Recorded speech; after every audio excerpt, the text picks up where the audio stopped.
மக்களே, இந்த ரிபப்ளிக் டே ஹாலிடேக்கு நாங்கள் சூஸ் பண்ண பிளேஸ் தான் Marina beach and Santhome search.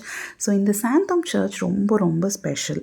அதனால தான் நான் விசிட் பண்ண போயிருந்தேன். 12 டிசைபிள்ஸில் ஒருத்தர், 12 சீஷர்கள், ஏசப்போட 12 சீஷர்கள் ஒருத்தராகிய தோமா அவர்கள் மரித்து அவருடைய அந்த பரியல் கிரவுண்டுக்கு மேலே கட்டப்பட்ட ஒரு சபை தான் இந்த சாந்தோம் சர்ச். அதோடைய சாந்தோம் சர்ச்சுக்கு பின்னாடி அந்த சாப்பிள் இருக்குது.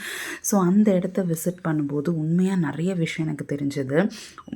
இதில் ரொம்ப நம்ம பெருமைப்பட வேண்டிய ஒரு விஷயம், சென்னை எய்ட்ஸை நம்ம பெருமைப்பட வேண்டிய ஒரு விஷயம் என்ன அப்படின்னா, வேர்ல்டுலேயே 3 பிளேசஸில் தான் டிசைபிள்ஸோட பரியல் கிரவுண்டுக்கு மேலே ஒரு சர்ச் இருக்குது. ஸோ ஒன்று வந்து நம்ம சென்னையில் இருக்குது, தமிழ்நாட்டில் இந்தியாவில் இருக்குது. இன்னொன்று வந்து ஸ்பெயின் அண்ட் ரோமில் இருக்குது, பீட்டர் அண்ட் ஜாக்கப்க்கு இருக்குது. ஸோ இது எவ்வளோ பெரிய ஒரு ஹிஸ்டாரிக்கான ஒரு பியூட்டிஃபுல்லான விஷயம் இல்லை. அதை பார்க்கும்போது எனக்கு ஒரே விஷயம் தான் தோணுச்சு. நிறைய பேருக்கு ஒரு டவுட் இருக்கும்ல, இதெல்லாம் உண்மையா, ஒருவேளை ஜீசஸ் வந்து ஃபாரின் காடாக இருப்பார், அவரே வந்து இறந்துட்டார், அப்புறம் எப்படி வந்து இவங்க வந்து ஜீசஸை வந்து கடவுள்னு சொல்கிறாங்க அப்படின்னு பாருங்களேன்.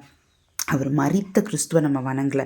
மரித்த கிறிஸ்துவை நம்ம வணங்கிட்டு இருந்தோம் அப்படின்னா நினச்சி பாருங்களேன், இந்த தோமா, இந்த சீஷர்கள்லாம் எப்போ ஏசு கிறிஸ்து மரித்தாரோ, ஏன்னா அவரே அடித்து துன்புறுத்தி அவரை வந்து சிலுவையில் அரைஞ்சு கொண்டிருக்காங்க. ஸோ அவர் வந்து உயிரோடு எழும்பலை, உயிர் தெழுந்தது வந்து போய் அப்படின்னா கண்டிப்பாக அவங்க வந்து அந்த டைம்லேயே செதறி ஓடிருப்பாங்க. அப்படி இல்லாமல் மரித்த கிறிஸ்துவுக்காக நிச்சயமாக யாருமே வந்து கடல் கடந்து நாடு கடந்து வந்து அவங்க ஜீவனையை விட்டு சுவிசேஷத்தை பரப்பியிருக்க மாட்டாங்க. ஸோ இந்த ஒரு விஷயம் போதும் நம்ம ஜீவனுள்ள கிறிஸ்துவை வணங்குகிறோம் என்பதற்கு.